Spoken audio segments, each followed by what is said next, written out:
你有冇試過健身操到力竭，行入更衣室，打開背囊，拎出個搖搖杯，毫不猶豫咁，鹽一羹搵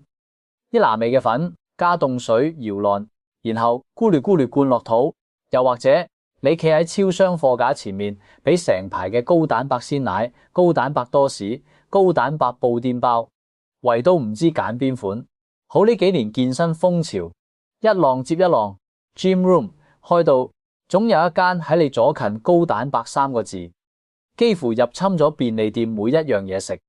而企喺呢股浪潮最核心嘅，就係嗰啲一桶賣到成千蚊，俾健身友當聖物咁捧住嘅乳清蛋白粉。但你可能從來冇認真諗過幾個問題。呢罐貴到得人驚嘅粉，究竟係用乜嘢做嘅？佢憑乜嘢可以令你一羹就補到20-30克蛋白質？仲有一個更加砍覆你認知嘅冷知識，你手上呢罐高級健身補給品，喺幾千年人類歷史入面，查實係做芝士嘅時候，剩低落嚟冇人肯要嘅廢料，甚至曾經係俾農民直接倒落河污染水土嘅頭號廢水。你可能唔信，我哋先睇幾個數字。一頭現代乳牛一日大約可以產出30升牛奶，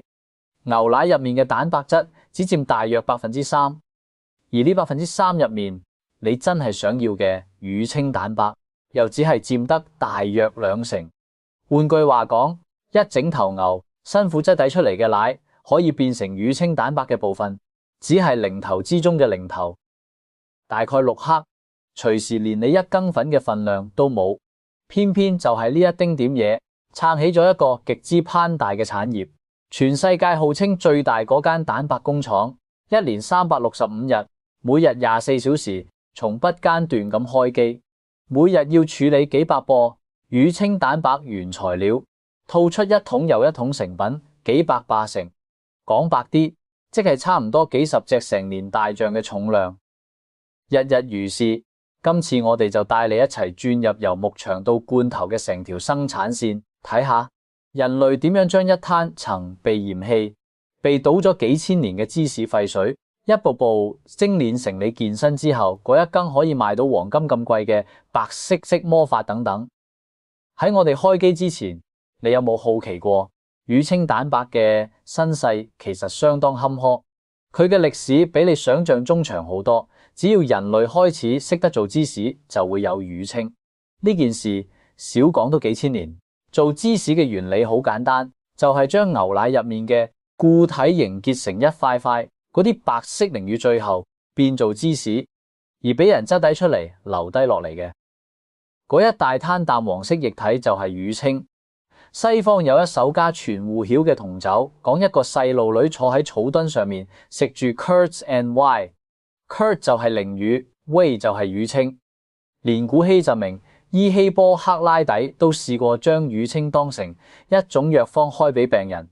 但喺漫長嘅歲月入面，乳清嘅地位一直好勝界。做1公斤芝士，往往要剩低將近9公斤乳清，咁大量嘅液體，古人根本冇辦法處理。絕大多數時候，佢要唔係拎去餵豬，就係直接倒落河。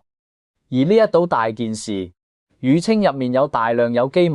一排落水就會瘋狂消耗氧氣，令到河流發臭，魚蝦死絕，係一種污染力極強嘅工業廢水。成個芝士業為咗處理呢灘廢水，足足頭痛咗幾百年。真正令乳清鹹魚翻身嘅係2樣嘢，第一係過來技術成熟，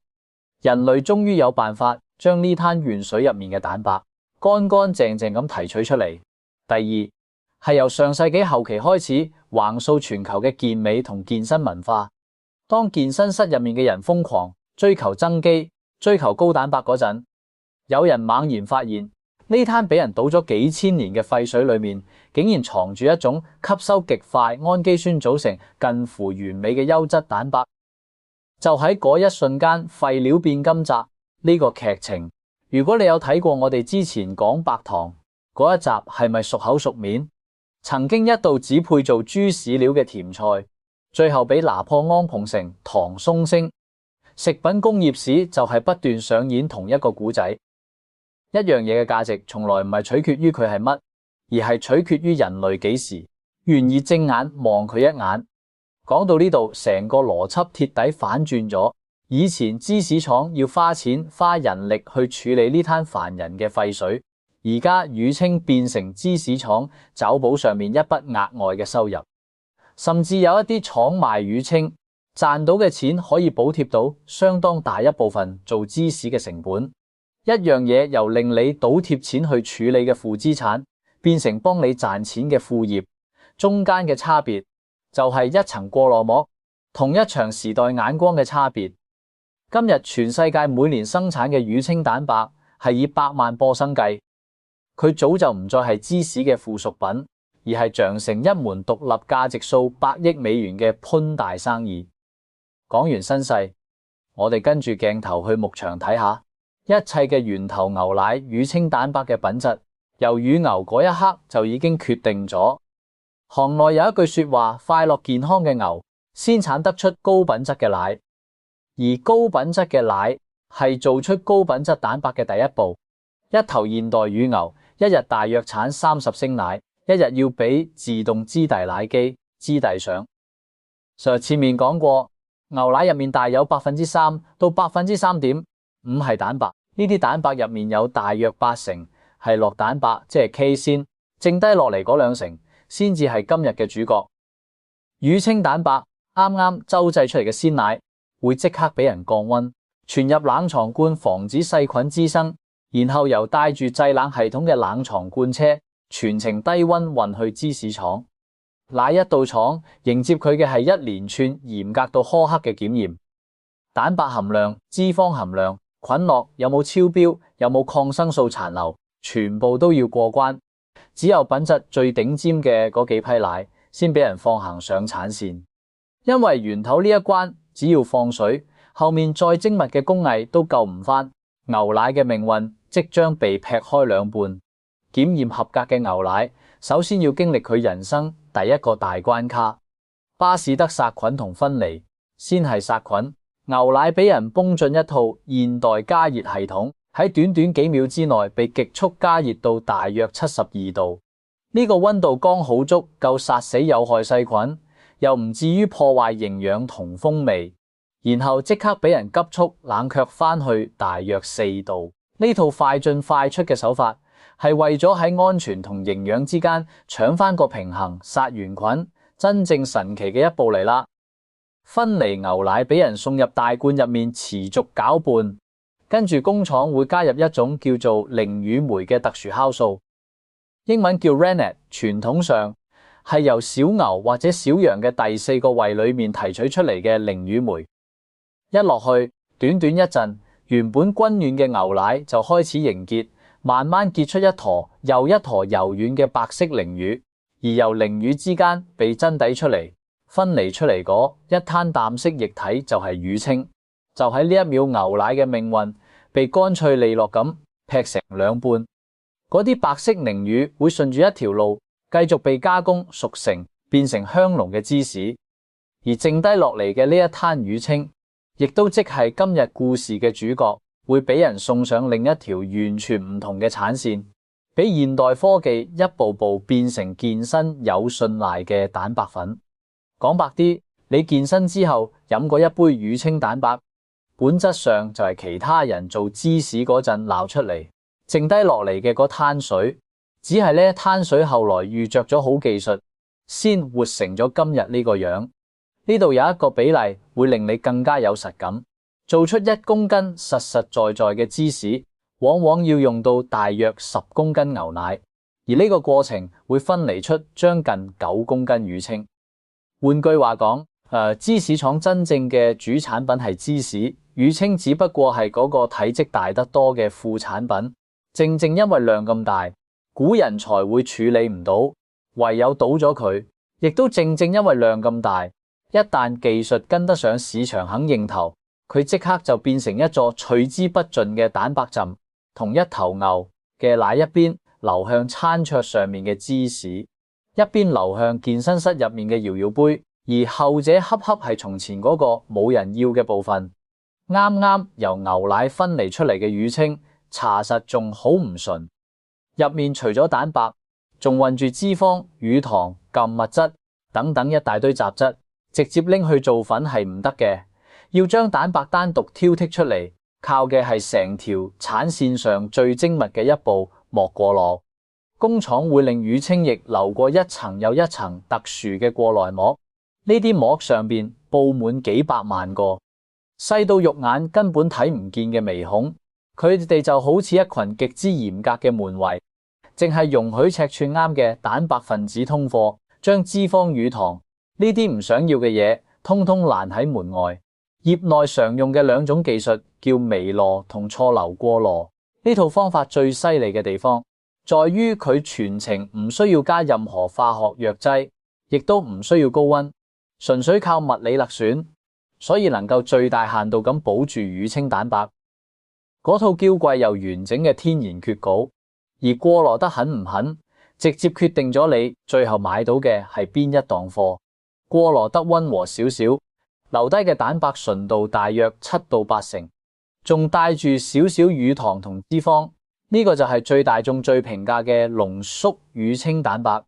假如過濾得更極致，將乳糖同脂肪幾乎全部提乾淨，蛋白純度衝到9成以上，呢個就係更貴更純嘅分離乳清蛋白。同樣一灘乳清，你喺過濾呢一關落幾大功夫，佢就即刻分化成貨架上完全唔同價位嘅兩種商品。仲有一樣好過癮嘅細節，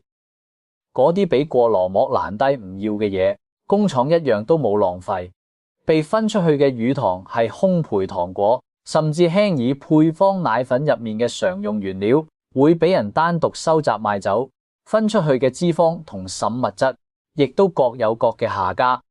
呢一點，如果你睇過我哋講白糖嗰一集，一定會好熟悉。由榨完糖嘅甜菜渣拎去餵牛，到榨完糖嘅糖蜜拎去釀酒，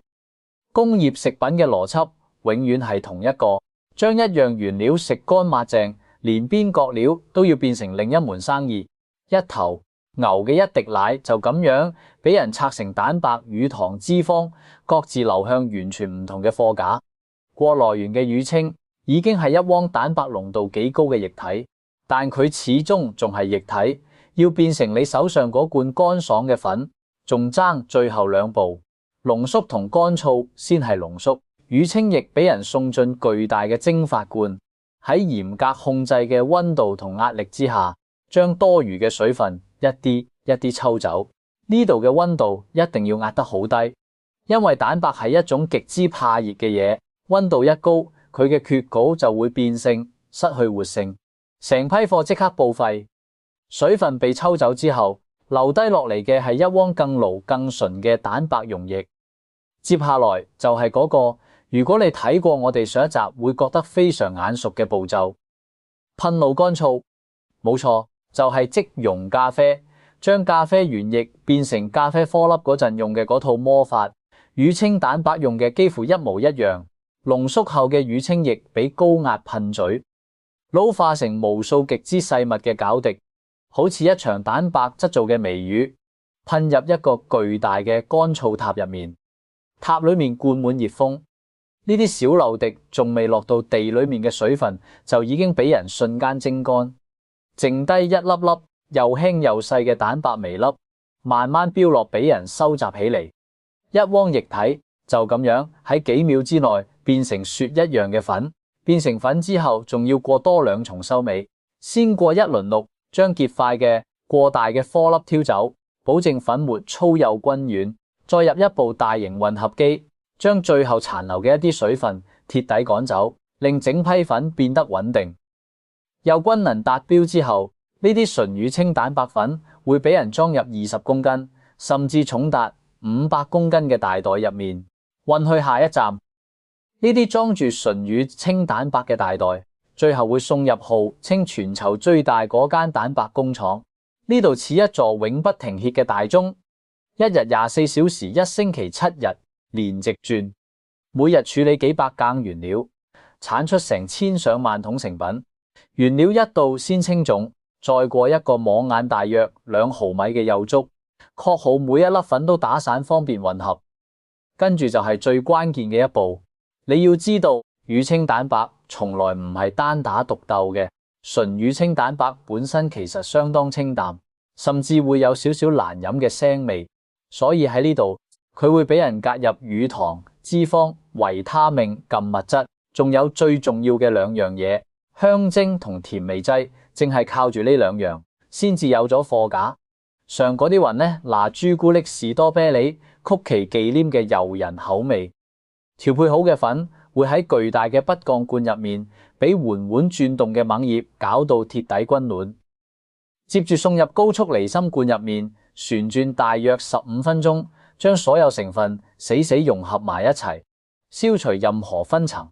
然後就係裝罐，全自動裝填機，精確倒刻，咁將粉灌入每一個桶入面。緊接住電子磅會逐一復檢，多一克少一克都要即刻俾人剔出去。裝滿之後，機器向每個桶入面丟入一個量羹，冚蓋，壓緊一圈塑膠內封環，再由熱風機用高溫將內封環嚴絲合縫咁封死，鎖住新鮮。最後貼上標示，印住產品名、營養成分、用法、保質期同批號，一桶桶裝箱。發去全世界嘅健身室同營養品煲頭，等住下一個練完嘅你，咪睇成條線機器唱主角。人查實一直都冇離開過，會有工人拎住真空吸管，將大袋入面嘅蛋白粉抽入裝填機，會有人守住喺運輸帶旁邊做最後嘅肉眼質檢，將任何顏色唔啱、封口唔實或者混入異物嘅次品桶一手抽扯出嚟，咁樣一條產線。一日可以吐出超過1萬桶成品，你諗下1萬桶，每一桶都要口味一致、克數精準、封口嚴密，任何一個環節出少少差錯，放大到呢個規模都係驚人嘅損失。所以喺呢啲工廠入面，衛生要求近乎苛刻，入車間要先過風淋室，着無塵衫，同我哋之前講杯麵工廠嗰陣見到嘅係同一套規矩。如果你以為乳清蛋白只得一種咁，你就真係睇少咗呢門生意。光係乳清本身就可以分出好幾個檔次。最基礎最大眾嘅係濃縮乳清蛋白，英文縮寫 WPC， 蛋白純度大約7到8成，仲留低少少乳糖同脂肪，口感順，價錢親民，係絕大多數人入門嘅選擇。再上一級係分離乳清蛋白，縮寫 WPI， 純度9成以上，幾乎唔含乳糖，特別受乳糖不耐受或者嚴格減脂嘅人歡迎。當然價錢亦都更貴。再往上走係水解乳清蛋白，縮寫 BPH， 佢相當於將蛋白提前用酵素切成更細碎嘅片段，等於幫你嘅腸胃先消化咗一次，吸收最快，但亦都最貴，而且味道最苦。除咗乳清家族，仲有走緩釋路線嘅酪蛋白，消化得慢，好多人拎佢嚟做瞓覺之前嘅補給。有專門為點食都唔長肉嘅瘦人準備嘅增重粉，入面集咗大量碳水化合物，仲有俾素食者準備嘅大豆蛋白、豌豆蛋白，而呢一切精煉出嚟嘅蛋白，最後又被攤翻落你嘅日常生活。超商貨架上嗰啲高蛋白質鮮奶、高蛋白多士、高蛋白布甸、高蛋白麥片，追根究底用嘅都係同一攤被精煉過嘅芝士乳清。呢門生意嘅野心係想將蛋白塞進你一日入面食嘅每樣嘢。呢度仲藏住一個好多人冇諗過嘅環節口味。純乳清粉本身清淡又帶少少腥，好唔好飲幾乎全靠調味。所以大廠背後都養住一整個食品調味團隊，專門研究點樣用香精甜味劑同各種配搭，將一羹寡淡嘅蛋白粉變成一杯令你飲完仲想舔杯壁嘅奶昔。你以為你係為蛋白質找數，查實有相當大一部分錢係花咗喺嗰套令佢好飲、令你願意日日飲落去嘅味覺工程上面。一款蛋白粉賣唔賣得爆，配方入面嘅蛋白含量固然重要，但嗰個令你上癮嘅味道，往往先至係真正嘅勝負關鍵。講到呢度，你可能已經發現乳清蛋白呢套系統本質上係將一灘芝士廢料用工業嘅力量精煉包裝，再高價賣翻俾我哋。佢光明嘅一面係實實在在嘅，佢將補充優質蛋白呢件事做到咗便宜方便，仲可以精確到克。對於認真健身增肌嘅人，對於胃口細又需要營養嘅老人家，對於術後需要恢復嘅病人嚟講，一羹沖水即飲嘅蛋白粉確實係一個方便又有效嘅幫手。而且由環保嘅角度睇，將一種曾經污染河流嘅廢水變成有用嘅營養，本身就係一件好靚嘅變廢為寶。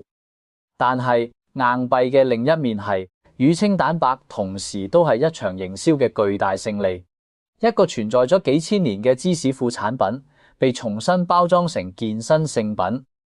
賣出遠遠超出佢成本嘅價錢。你要知道，絕大多數正常食飯嘅人查實完全可以由雞蛋、豆腐、瘦肉鮮奶呢啲普通食物入面拎到身體需要嘅蛋白質，並唔係非得額外買粉不可。